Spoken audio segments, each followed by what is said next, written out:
Welcome to Pigeon Talk One-on-One. Topic with conditioning, preparation, and system.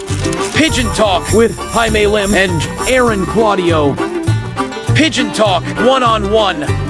Powered by Talomi Probiotics, Bear Sale, Wingmaster, Bona Mix, Royalties, Victory, Gasty Pro, Burlington, Mikusin, Haggis. And then, yung nakikita nyong feedback sa Alagang Magaling, ano-ano yung mga memorable sa inyo? Pare, ikaw. Mas magaling ka eh. Ikaw talaga. Yung memorable dun sa pigeon racing, Yes, sa mga episode nung ninyo. sa Alaga Magaling, Yes, opo. memorable namin talaga na hindi makakalimutan yung pagta-travel namin sa bawat lugar-lugar. Marami rin kami napuntaan eh. So hindi lang isa, talagang nakakatuwa. Especially Malok visit Malok during visit, MacArthur. yeah. After the MacArthur race, pinupuntahan namin. So, kino-cover yan. Yes, okay. Yes. So, ano sir yung nagiging feeling ninyo na, kapag pupunta kayo ng mga mall, si Boss Nelson to si Boss Goki to. Since na yung nag-start yung Alagang Magaling, talagang naging well-known kayo, sir. Ano yung naging feeling may niyo, sir, encounter na- kami ganyan. Minsan magkasama kami nila paring Nelson, Chua. Tapos sabi, pare kakasal, bibili lang kami ng susot namin. Libre ni pareng Benito eh. Nagulat na lang kami, biglang may lumapit kay Nelson Chua, picture daw. Picture talaga kay Nelson Chua. Sabi ko, pare, iba na artista. Mamaya may lapit din sa amin. Takbo kami. So, yun yung nakakatuwa eh. Bili magtatago kaming dalawa. Yes. Ayun. And then, regarding sir sa ano natin, di ba, 5 years nag-air yung Alagang Magaling. May mga times po ba na kapag may mga episode kayo, sir, nakikita niyo po ba na educational yung mga episode natin? Ano, sa tingin ninyo, yung nakukuha ng mga viewers sa atin? Definitely. Yeah. Bakit? Yung mga question and answer, natuturuan natin paano sa pag-alaga, gamot, tapos pang kondisyon. Kaya medyo dumami ang viewer. Kaya natututo rin sila.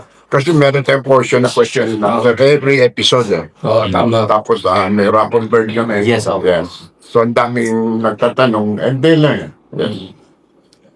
Sa akin, dati kasi parang konti pa lang yung pigeon company. No? And then ngayon, sobrang nag-boom at sobrang dumami na rin. Dumami. Kasi pins, marami Yung na. pizza marami. Marami na rin, no?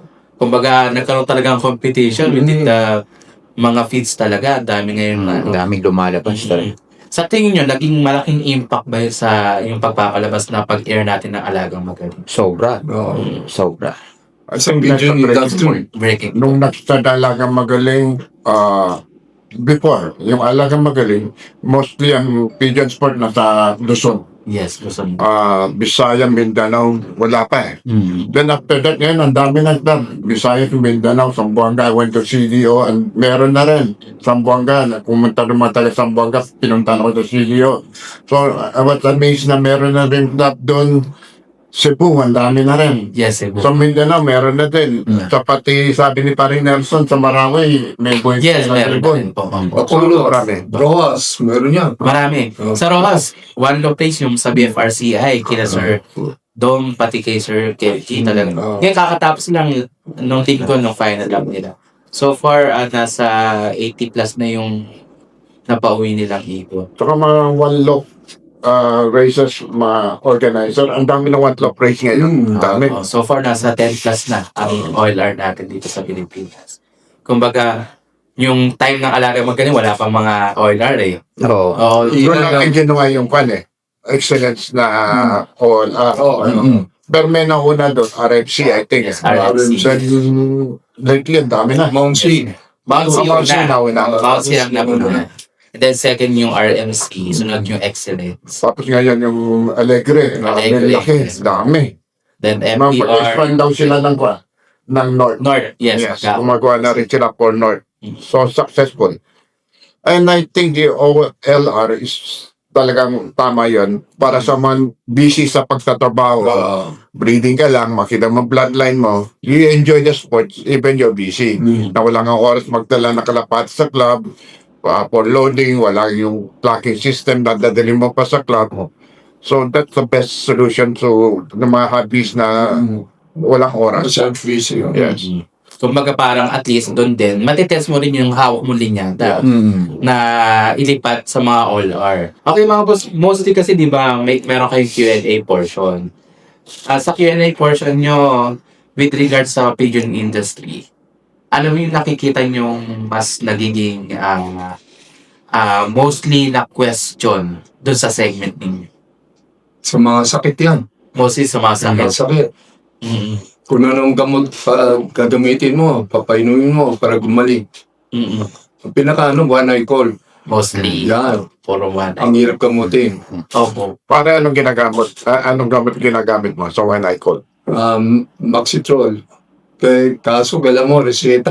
Mostly. Nasa tao yun. Pantao. Ginagamit ko rin pantao eh. Pero mahal yun sa akin, Bigadexa, 600 plus.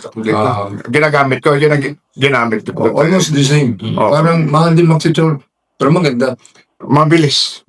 Kaso sir, mostly kaya doon yung Maxitrol pag gagamitin pag medyo malala na, no? Pero pag yung medyo nasa 300 plus yata yung Maxitrol eh. Pag hindi lang. Parang actually gumagamit din Kasi mga bakterya pinapatay doon. Ang gagawin mo, isang beses lang siya. Minsan kasi, hindi rin kasi ma-distinguish din ng mga fancier kung Coryza ba siya or what.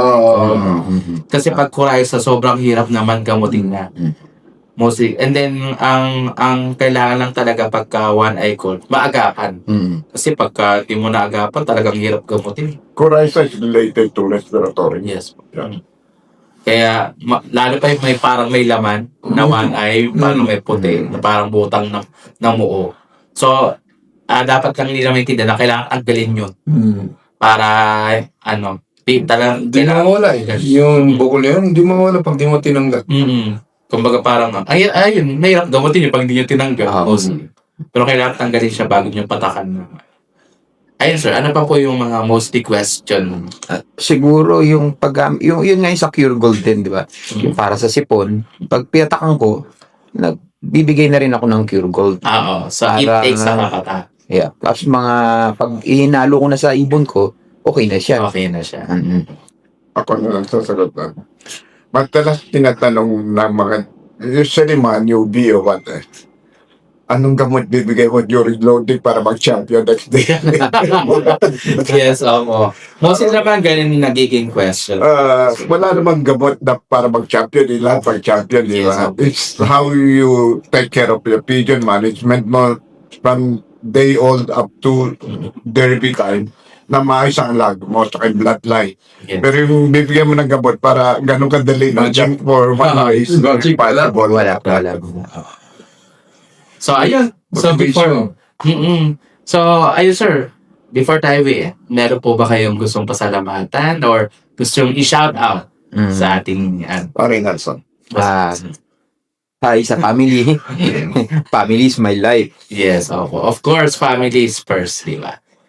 Then, kayo mas... Brand, parang Shoutout, pare Fidel, gan. Ayan, Sir Fidel yan. Shoutout sa pamilya ko. Ayan.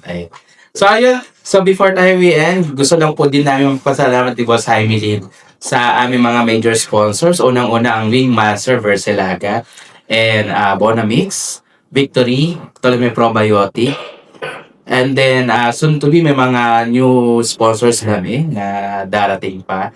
So, hopefully, we're open pa rin for new sponsors. And then, sponsor natin, Sir Ruditan, ang Burlington company. So, isa sa mga sponsors natin. Thank you so much, Press Ruditan. Yan. So, before we end, gusto po natin din pasalamatan yung mga viewers po natin na every episode natin tumatangkid at nanonood sa ating podcast. And then, please, sa ating mga fanciers, wag po natin kalimutan mag-subscribe, like, and share, and comments po sa aming episode ngayong araw na ito with the Flying Aces. Sir Nelson Dasira, Boss Benito Goke, maraming po salamat. So again, natapos na naman po ang ating episode ngayon araw na ito. At sundan nyo po ulit ang aming susunod na episode. Ang next po namin ay the Big 3 naman po. So, ngayon po ang Flying Aces po ng Alagang Magaling. And then, see you or our next episode. So, maraming salamat. See you again, guys. Bye. Bye.